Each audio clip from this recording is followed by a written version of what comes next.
स्वागत है आप सभी का हमारे यूट्यूब चैनल पर। आज हम बात करने वाले हैं एक ऐसे पौधे के बारे में जिसका नाम है अश्वगंधा। अश्वगंधा को कई नामों से जाना जाता है। इसका वनस्पतिक नाम बिथानिया सोमनीफेरा, इंग्लिश में इसे विंटर चेरी, संस्कृत में अश्वगंधा, वराहकर्णी, हिंदी में अश्वगंध, अश्वगंधा आदि नामों से इसे जाना जाता है। इस पौधे की लंबाई 4 से 5 फीट तक हो जाती है। ये हमारे देश में सभी जगहों पर आसानी से पाया जाता है। आयुर्वेद में इसे अश्वगंधा इसलिए कहा जाता है क्योंकि इसकी यदि ताजी पत्तियों को या जड़ को अगर तोड़कर रगड़कर उसे सूंघते हैं तो इसमें से घोड़े की जैसी गंध आती है, इसलिए इसे अश्वगंधा कहा जाता है। हमारे ऋषि मुनियों ने जितने भी पौधों का नामकरण किया है वह दो तरीके से किया है। एक तो इन औषधीय पौधों के गुणों की वजह से किया है और दूसरा इन पौधों की आकृति हो, गुण हो, बनावट हो या गंध हो आदि की वजह से इनका नाम रखा है। और इस पौधे का नाम अश्वगंधा इसकी गंध के कारण ही रखा गया है। आयुर्वेद में अश्वगंधा की जड़ का सबसे ज्यादा प्रयोग किया जाता है और इसके जो पत्ते होते हैं यदि उन्हें हम चबाकर खाते हैं तो उनका स्वाद कड़वा होता है। आयुर्वेद में जितनी भी ताकत देने वाली औषधियां हैं उन सभी में अश्वगंधा का प्रयोग किया जाता है। अश्वगंधा एक प्रमुख घटक के रूप में होता है। अश्वगंधा बहुत ही पौष्टिक और ताकत को देने वाला औषधीय पौधा है।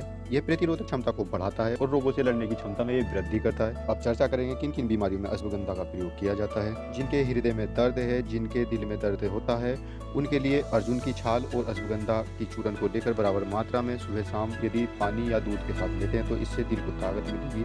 इनकी जो भी कमजोरी है वह दूर हो जाएगी। इसके अलावा जिनको खांसी है, खांसी में जड़ के पाउडर को उबाल कर कुछ दिनों तक चाय की तरह से अगर पीते हैं तो खांसी इससे ठीक हो जाएगी। इसके अलावा जिनको कमजोरी है, बहुत कमजोरी आ गई है, जिनको खाया पिया भी नहीं लग रहा है, उसमें अश्वगंधा की जड़ के पाउडर को एक एक चम्मच यदि सुबह शाम दूध के साथ लेते हैं तो इससे आप शरीर की ताकत बढ़ेगी, स्फूर्ति आएगी, नई ऊर्जा का शरीर में संचार होने लगेगा। चाहे वह कमजोरी किसी भी तरह से आई हो, चाहे धातु रोग की वजह से हो या फिर शुगर की वजह से हो, किसी भी तरीके से आ गई है, उन सब में ये वरदान है। इसके अलावा जिनको बात रोग है, जिनको अर्थराइटिस रोग है, गठिया रोग है, जिनके जोड़ों में दर्द होता है, सूजन रहती है, उन सब में अश्वगंधा का प्रयोग किया जाता है। इन सब परेशानियों में अश्वगंधा की चूर्ण, हल्दी, मेथी और सौंठ इन चारों को बराबर मात्रा में लेकर दूध या पानी के साथ सुबह शाम लेते हैं तो इससे जो अर्थराइटिस रोग है, जो यूरिक एसिड बढ़ा हुआ है, इसमें पूरा लाभ हो जाएगा। और इससे शरीर के अंदर किसी भी तरह का दर्द है, चाहे वह अर्थराइटिस का हो, चाहे वह साइटिका का हो या वह किसी भी कारण से हो, इससे आपको पूरा लाभ मिलेगा और यह है इसके लिए दिव्य औषधि है। इसके अलावा जिनको किसी भी कारण से कमर में दर्द है उनके लिए भी आप अश्वगंधा के पाउडर का सेवन कर सकते हैं। उसके लिए 3 ग्राम अश्वगंधा का पाउडर लेकर सुबह शाम दूध के साथ यदि लेते हैं तो इससे कमर का जो दर्द है वह खत्म हो जाएगा कुछ दिनों के लगातार सेवन से ही।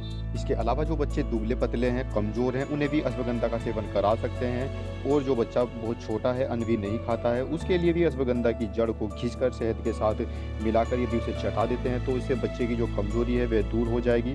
और यदि बच्चे की पसलियां भी चल रही हैं तो वे पसलियां चलनी भी बंद हो जाएंगी और इससे उन्हें ताकत मिलेगी, उनका शरीर हष्ट पुष्ट होगा। और जो बच्चे दुबले पतले थे, कमजोर थे, उनका शरीर भी बनने लगेगा। किसी भी तरह की कमजोरी में अश्वगंधा का पाउडर वरदान साबित हुआ है।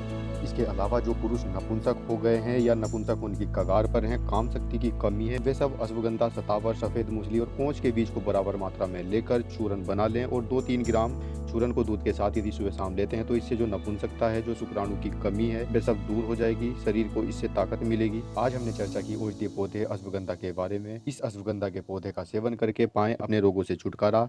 आप इस अश्वगंधा के पौधे को अपने गमलों में लगाएं और अपने घरों में इसे स्थान दें। हमारा उद्देश्य इन औषधीय पौधों के गुणों को लोगों तक पहुंचाना है जिससे हमारा देश स्वस्थ हो। फिर मिलेंगे एक और नए औषधीय पौधे के साथ, एक और नए औषधीय पौधे की जानकारी को लेकर। तब तक के लिए जय हिंद, जय भारत।